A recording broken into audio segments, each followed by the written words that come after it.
السلام علیکم اسٹوڈنٹس، کیسے ہیں آپ؟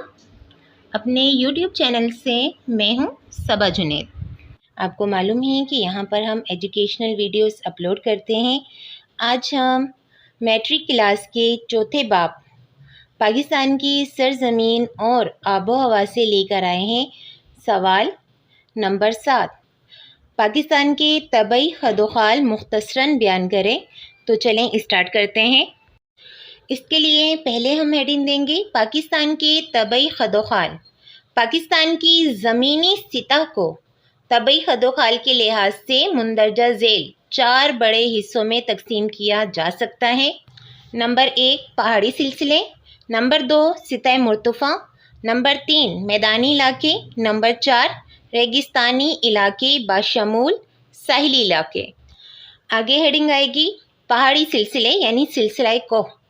پاکستان کے پہاڑی سلسلوں کو 2 حصوں میں تقسیم کیا جاتا ہے، یعنی اول شمالی اور شمال مشرقی پہاڑی سلسلہ اور شمال مغربی اور مغربی پہاڑی سلسلہ۔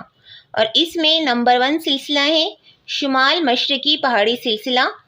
اس حصے میں کوہ ہمالیہ اور کوہ قراقرم شامل ہیں۔ اس کے بعد ہیڈنگ آئے گی سلسلہ کوہ ہمالیہ۔ پاکستان کے شمال مشرقی حصے میں دنیا کا سب سے بلند پہاڑ ہمالیہ واقع ہے۔ ان سلسلوں میں بے شمار خوبصورت اور حسین وادیاں واقع ہیں۔ ان سلسلوں کو مندرجہ ذیل 4 بڑے حصوں میں تقسیم کیا جا سکتا ہے۔ نمبر 1 شوالک کی پہاڑیاں یعنی ہمالیہ بیرونی کا سلسلہ، نمبر 2 پیر بنجال ہمالیہ صغیر کا سلسلہ، نمبر 3 ہمالیہ کبیر کا سلسلہ اور نمبر 4 کوہ لداخ ہمالیہ اندرونی کا سلسلہ۔ اب اسٹارٹ کر رہے ہیں نمبر 2 سلسلہ کوہ قراقرم۔ ہمالیہ کبیر کے شمال مغرب میں کوہ قراقرم واقع ہے، جس کے شمال میں کشمیر اور گلگت کے علاقے آتے ہیں۔ پاکستان کی بلند ترین اور دنیا کی دوسری بلند ترین چوٹی گوڈون آسٹن یا K2 سلسلہ قراقرم میں واقع ہے۔ ان سلسلوں میں کئی گلیشیئر پائے جاتے ہیں، انہی میں سیاچن گلیشیئر بھی شامل ہے۔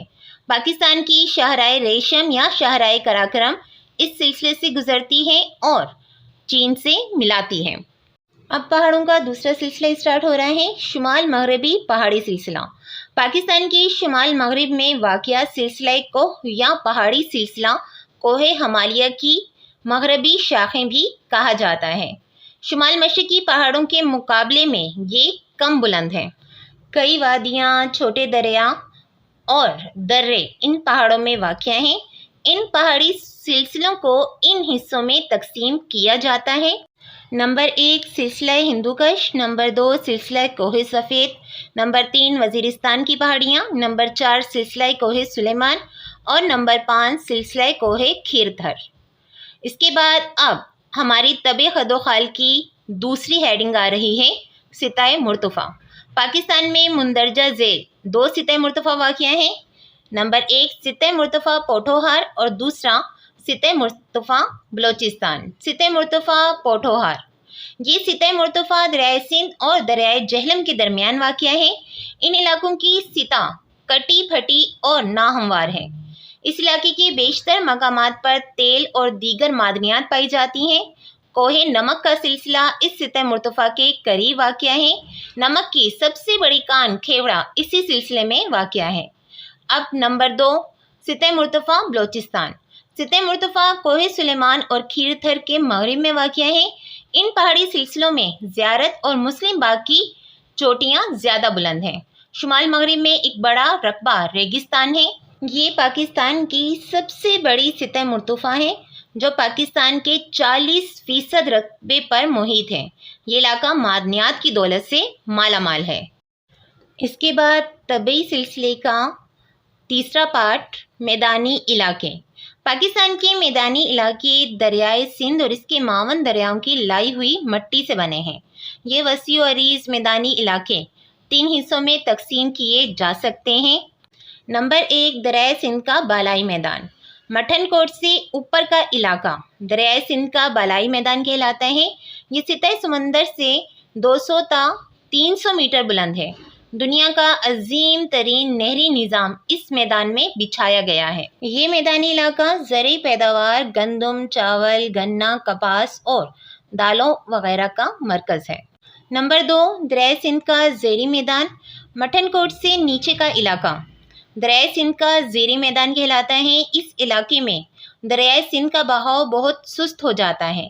دریائے سندھ کے اس حصے میں نہری نظام آبپاشی کی بدولت مختلف اقسام کی فصلیں اگتی ہیں۔ اور نمبر 3 ہے دریائے سندھ کا ڈیلٹائی میدان۔ جیسے جیسے دریائے سندھ کا سفر بحیرہ عرب کی جانب جاری رہتا ہے، اس کی روانی بہت آہستہ ہوتی جاتی ہے اور ٹھٹھہ کے نزدیک یہ ڈیلٹا بناتا ہے۔ اس کے بعد ہمارے طبعی خد و خال کی آخری ہیڈنگ، ریگستانی علاقے باشمول ساحلی علاقے۔ پاکستان کے جنوب مشرق میں ایک وسیع و عریض علاقہ ریت کے ٹیلوں سے بھرا ہوا ہے۔ پاکستان کے کچھ میدانی علاقے بھی ریگستان یا نیم ریگستانی علاقے کہلاتے ہیں۔ ان میں سے چند صوبہ پنجاب میں اور کچھ صوبہ سندھ میں واقع ہیں۔ یہ علاقے حسب ذیل ہیں: نمبر 1 تھل کا ریگستانی علاقہ، نمبر 2 چولستان کا ریگستانی علاقہ، نمبر 3 تھر اور نارا کا ریگستانی علاقہ اور نمبر 4 چاگی اور خاران کا ریگستانی علاقہ۔ اس کے بعد ہیڈنگ آ رہی ہے ہماری ساحلی علاقہ۔ پاکستان کے ساحلی علاقے کی لمبائی تقریباً 1050 کلومیٹر ہے۔ اس کے 2 حصے ہیں۔ پہلا حصہ مکران کا ساحل کہلاتا ہے، دوسرا حصہ سندھ کا ساحل کہلاتا ہے۔ پاکستان کے تمام ساحلی علاقہ بحیرہ عرب کے ساتھ واقع ہے۔ پاکستان کی سب سے اہم بندرگاہ کراچی ہے۔ دوسری بندرگاہوں میں پورٹ قاسم، مارا، پسنی، گوادر اور جیوانی شامل ہیں۔ اگر آپ کو ہماری یہ ویڈیو پسند آئی ہے تو ویڈیو کو ضرور لائک اور شیئر کیجیے، اور اگر ہمارا چینل ابھی تک سبسکرائب نہیں کیا ہے تو چینل کو ضرور سبسکرائب کر لیجیے اور اس کے ساتھ ہی بیل کے آئیکن کو بھی پریس کر دیجیے تاکہ ہماری اپلوڈ کی جانے والی ہر نئی ویڈیو کا نوٹیفیکیشن آپ کو مل سکے۔ تو ملتے ہیں اس طرح کی اور مزید ویڈیوز کے ساتھ، تب تک کے لیے اللہ حافظ۔ اللہ آپ کا اور ہمارا حامی و ناصر رہے۔